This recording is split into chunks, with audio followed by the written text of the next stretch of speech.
Si vous comprenez pas ce qui vient d'arriver, c'est bien normal. Mon espace de stockage était plein et j'ai dû vider un peu. Donc c'est pour ça que ça a coupé en plein milieu de ma Christie de phrase. Donc oui, il va y avoir 11 vidéos au lieu de 10, hein. Et donc, cette vidéo-là va être particulièrement courte parce que c'est juste 10 pages et 3 quarts à peu près. Donc, ce fils de pute de stockage de merde m'a coupé à cette phrase-là.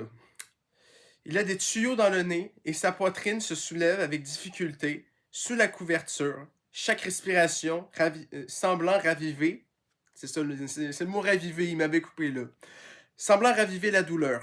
Ces mots ne sont qu'un chointement. Tu n'as pas laissé ces fumiers conduire dans le lotissement, hein? 40 minutes s'écoulent après qu'une des infirmières n'ose passer la main par la porte.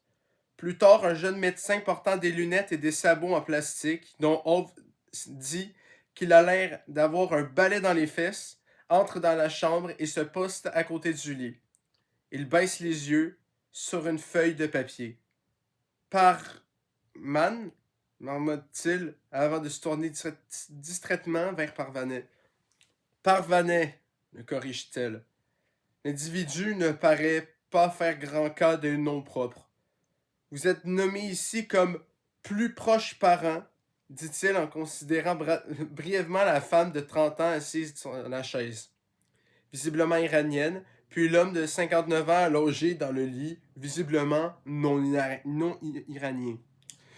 Aucun des deux ne se donne la peine d'expliquer cette bizarrerie, si ce n'est que Parvanet pousse Ove du coude en répétant avec un sourire « Oh oh, plus proche parent !» et Ove ronchonne « La ferme !» Ove a une malformation du cœur, annonce le médecin d'une voix monocorde, avant d'ajouter une série de termes que seule une personne ayant 10 ans de médecine derrière elle ou une obsession malsaine pour les séries télé a une chance de comprendre.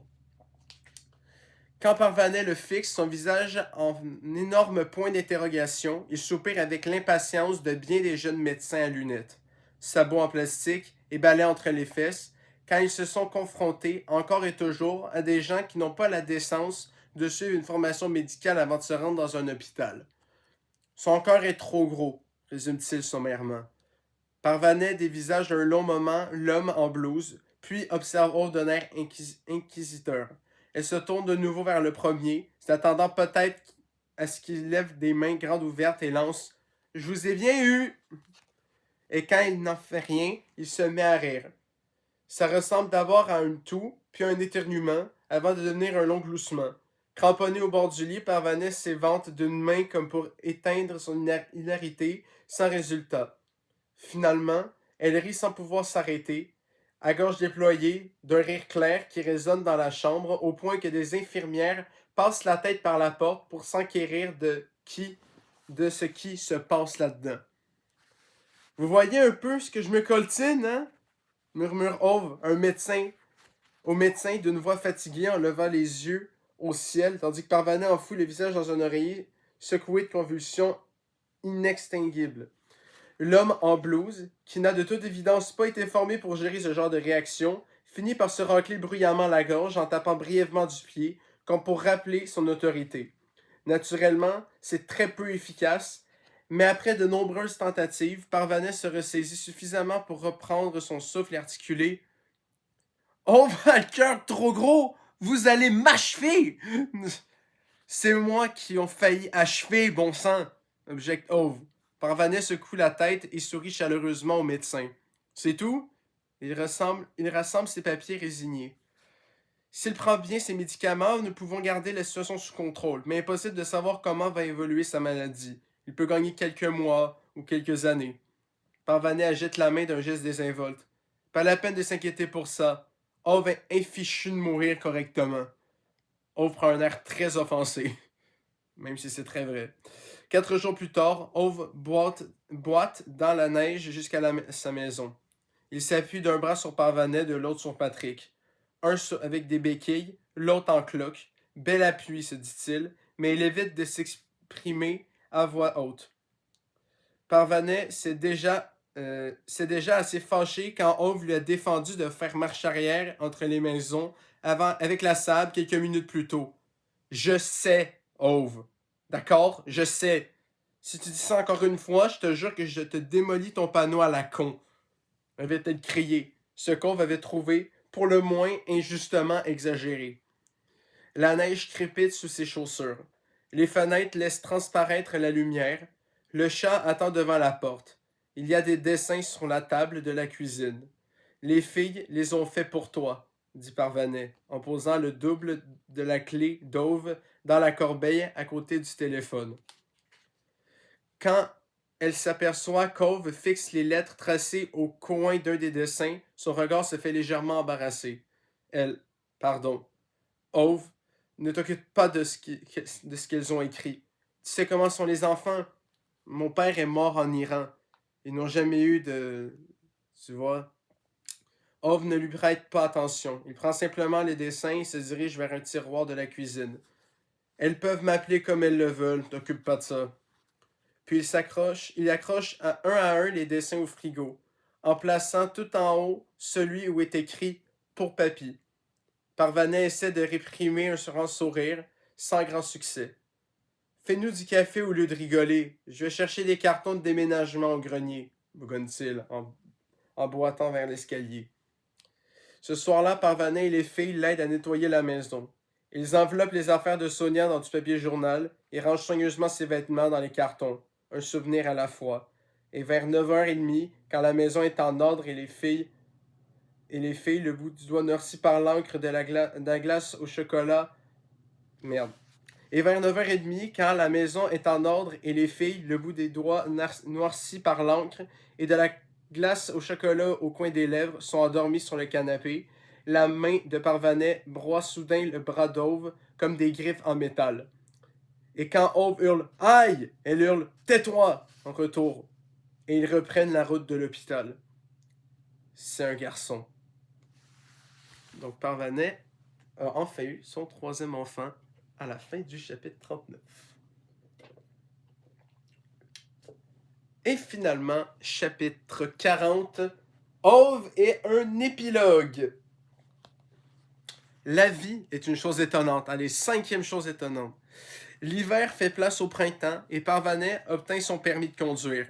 Ove apprend à Adrian à changer un pneu. Certes, le voyou est propriétaire d'une Toyota, mais il doit au moins savoir faire ça pour se dépatouiller un minimum, explique Ove à Sonia quand il lui rend visite un dimanche d'avril. Puis il lui montre les photos du petit garçon de Parvanet, 4 mois et dodu comme un cochon de lait. Patrick a essayé de lui refiler un caméscope de poche, mais Ove ne fait pas confiance à ses engins. À la place, il a en permanence une épaisse liasse de tirage papier entourée d'un élastique dans son portefeuille. Il les montre à tous ceux qu'il croise, y compris au personnel chez le fleuriste. Le printemps fait place à l'été, et quand l'automne arrive, Lena, la journaliste, toujours vêtue de sa veste trop grande, emménage chez Anders, le frimeur à l'audit. Ove conduit le camion de déménagement. Il juge ses empotés capables de faire marche arrière entre les maisons sans démolir à nouveau sa boîte aux lettres, alors c'est aussi bien. Lena, la journaliste, ne croit naturellement pas à l'institution du mariage, raconte Ove à Sonia d'un ton dédaigneux qui laisse entendre qu'il a eu certaines discussions à ce sujet dans le quartier. Mais le printemps suivant, il vient lui montrer une invitation à des noces. Ben tiens. Vêtu d'un costume noir, Mirsad tremble de nervosité au point que Parvanet doit lui administrer un shot de tequila avant qu'il entre dans la maison. Jimmy l'attend à l'intérieur. Ove, qui est son témoin, s'est acheté un nouveau costume. Il fête l'événement au café d'Amel. L'homme trapu essaie 3 fois de prononcer un discours, mais à la gorge trop serrée pour bafouiller plus que quelques mots. Il baptise cependant un sandwich au milieu de son café du nom de Jimmy, et le jeune homme déclare qu'on ne lui a jamais fait de plus beau cadeau. Il continue à habiter la maison de sa mère avec Mirsad. L'année suivante, il adopte une petite fille. Jimmy l'emmène toujours quand il va prendre le café chez Anita et Rune, tous les après-midi à 3h sans exception. La santé de Rune ne s'améliore pas. Plusieurs peuvent s'écouler peuvent s'écouler ou il répond à peine. Pourtant, à chaque fois que la petite fille se précipite dans l'entrée de la maison en tendant les bras vers Anita, son visage se fend d'un large sourire, euphorique, sans exception. On construit de nombreux pavillons dans le petit lotissement. En quelques années, le coin perdu devient un faubourg. Patrick ne s'améliore pas pour autant dans l'art d'ouvrir les fenêtres et de monter les bureaux Ikea.